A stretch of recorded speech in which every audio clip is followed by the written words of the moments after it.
তাজনুর, বিভিন্ন সরকারি বেসরকারি উদ্যোগে যে ত্রাণ সহায়তা দেয়া হচ্ছে সেটা আসলে কতটা পর্যাপ্ত বলা যায়?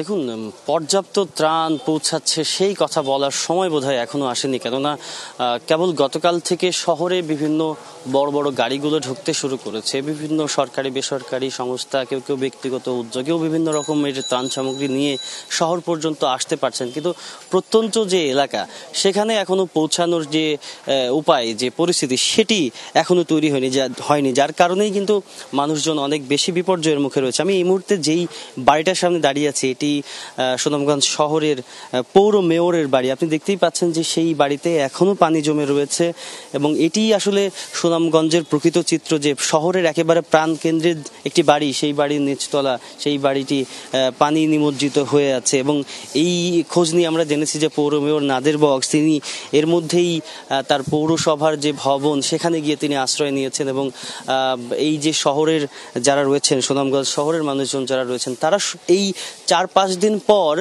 গতকাল রাত থেকে তারা তাদের শহরের যে প্রধান রাস্তা, সেই রাস্তার পানি খানিকটা কমতে দেখেছেন। এবং যেহেতু গতকাল সারাদিন কোনো বৃষ্টিপাত হয়নি, একই সঙ্গে রাতেও তেমন ভারী বৃষ্টিপাত হয়নি, সেই কারণেই কিন্তু শহরের প্রধান যে রাস্তাটি, যেটি দিয়ে মূলত সিলেট সুনামগঞ্জ যাতায়াত করে মানুষজন, সেই রাস্তাটির পানি খানিকটা কমেছে। আমি একটু সামনের দিকে আপনাকে দেখাতে চাই যে এই যে টানা বৃষ্টিপাত এবং বর্ষার পানিতে যে ভয়াবহ রকমের বন্যা পরিস্থিতি তৈরি হয়েছে এই শহরে, সেই জায়গাতে কিন্তু মানুষজন বারবার করে পানিতে ভিজতে ভিজতে, বৃষ্টিতে ভিজতে ভিজতে কিন্তু তাদের সমস্ত রকমের জামা কাপড় ভিজে গিয়েছে। আমি গতকাল রাতে একজনের সঙ্গে কথা বলছিলাম, তিনি যেমনটি বলছিলেন যে তার সমস্ত জামা কাপড় ভিজে গিয়েছে এবং পরার মতো কোনো কাপড় চোপড় নেই। আপনি দেখতেই পাচ্ছেন যে এই এখন যে একটু বৃষ্টি কম বা বৃষ্টি যে এখন নেই, এই সুযোগটাকে মূলত কাজে লাগিয়ে এখন যারা ভেতরে যারা কাপড় ধুয়ে দেওয়ার সুযোগ পেয়েছেন, তারা সেই কাপড় শুকোতে আপ্রাণ চেষ্টা করছেন। যদিও রোদের মুখ ঠিক কবে দেখা যাবে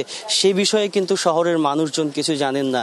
শহরের মানুষের চাইতে সবচেয়ে ভয়াবহ অবস্থা কিন্তু একেবারে প্রত্যন্ত অঞ্চলগুলোতে, বিশেষ করে সুনামগঞ্জের যে 12টি উপজেলা, সেই 12টি উপজেলায় কিন্তু একটি থেকে আরেকটি বিচ্ছিন্ন। সড়ক যোগাযোগ এখন পর্যন্ত ঠিক সঠিক মতো চালু হয়নি, আর নৌকা যোগে যারাই বা বিভিন্ন গন্তব্যে যাওয়ার চেষ্টা করছেন, সেটিও আসলে খুব বেশি যে ভালোভাবে সম্ভব হচ্ছে তেমনটি কিন্তু বলার সুযোগ নেই। কেননা যখনই তারা নৌকায় করে একটি জায়গা থেকে অন্য জায়গাতে যাওয়ার চেষ্টা করছেন, এত বেশি পানি, নদী, হাওর, জনপদ কোনটি কোথায় সেটি কিন্তু বোঝার মতো কোনো উপায় নেই। সুতরাং নৌকা নিয়ে যখনই তারা শহর থেকে একটি গন্তব্যে যাওয়ার চেষ্টা করছেন, হয়তো কোনো সময় আমরা এমনও দেখেছি যে তারা পথ ভুলে অন্য আরেকটি জায়গাতে গিয়ে পৌঁছে গেছেন। মূলত এইভাবে করেই দুর্বিষহ জীবনযাপন করছেন সুনামগঞ্জবাসী, এবং তারা আশা করছেন যে বৃষ্টিপাত যত কমতে থাকবে, তাদের শহরের পানি এবং একই সঙ্গে অন্য জায়গার পানিগুলো হয়তো সরতে থাকবে।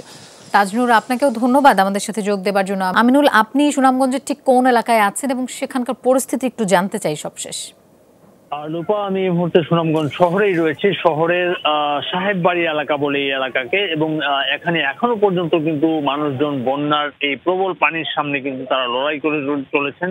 প্রবল স্রোত ছিল এই এলাকাতেও, এবং এটি নদী সংলগ্ন এলাকা। এখন পর্যন্ত আসলে এই এলাকা থেকে পানি সরে যায়নি। সাধারণ মানুষজন কিন্তু গৃহস্থালী কাজ থেকে শুরু করে তাদের নিত্য প্রয়োজন ছাড়ছেন এই পানি ব্যবহার করে, এবং এতে কিন্তু রোগবালাই ছড়িয়ে পড়ার একটি সম্ভাবনা রয়েছে। এবং এখনো পর্যন্ত কিন্তু যেসব এলাকায় পানি রয়েছে সে এলাকায় চর্মরোগ ছড়িয়ে পড়েছে। আমরা জানতে পেরেছি সেই এলাকাতে এখনো পর্যন্ত খাদ্য সহায়তা বলতে এখনো পর্যন্ত পৌঁছেনি অনেক এলাকাতেই। বিশেষ করে যদি বলি তাহিরপুর উপজেলা, ছাতক, দোয়ারাবাজার সহ বিশম্ভরপুর, তাহিরপুর উপজেলা, এসব উপজেলাতে কিন্তু এই মুহূর্তে তীব্র খাবার সংকট দেখা দিয়েছে। আপনি হয়তো দেখতেই পাচ্ছেন যে এলাকার মানুষজন কিন্তু এখনো পানি মারিয়ে চলাচল করছেন। অনেকের ঘরে হাঁটুজল রয়েছে, কোমর সমান পানি রয়েছে, সেসব এলাকা থেকে পানি এখনো সরে যায়নি। তো এখন পর্যন্ত শুধুমাত্র উন্নতি বলতে গেল 24 ঘন্টায় কিন্তু বৃষ্টিপাত কম হওয়ার কারণে নদীর পানি কিছুটা কমেছে। এখন বিপদসীমার 28 সেন্টিমিটার উপর দিয়ে পানি প্রবাহিত হচ্ছে। আমরা শুরু থেকেই কিন্তু যমুনা টেলিভিশনের দর্শকদেরকে দেখিয়ে আসছি সুনামগঞ্জের মানুষের এই দুর্ভোগের চিত্র। সুনামগঞ্জের সবচেয়ে বেশি ক্ষতিগ্রস্ত এলাকা এখন পর্যন্ত দোয়ারাবাজার এবং ছাতক উপজেলা, সেখানে এখনো শহরের মধ্যেই কোমর পানি মারিয়ে মানুষজন চলাচল করছেন। তবে বিশুদ্ধ খাবার পানির তীব্র সংকট এখনো পর্যন্ত সুনামগঞ্জের মানুষের রয়ে গেছে। এখানে প্রচুর পরিমাণে এই বিশুদ্ধ পানি সরবরাহ না করতে পারলে কিন্তু রোগবালাই ছড়িয়ে পড়বে। পাশাপাশি বলবো আংশিক এলাকায় বিদ্যুৎ কালকে সন্ধ্যা থেকে চালু হয়েছে, তবে এখনো জেলার 12 উপজেলার মানুষজন বিদ্যুৎ বিচ্ছিন্ন রয়েছেন। 12 উপজেলার মানুষজন যোগাযোগ বিচ্ছিন্ন রয়েছেন। শুধুমাত্র সদর উপজেলার সঙ্গে ঢাকার সঙ্গে ভারী যানবাহনগুলো চলাচল শুরু হয়েছে। তো এখন পর্যন্ত রূপা এই ছিল সুনামগঞ্জ থেকে আমার কাছে সর্বশেষ। আমিনুল, আপনাকেও ধন্যবাদ আমাদের সাথে যোগ দেবার।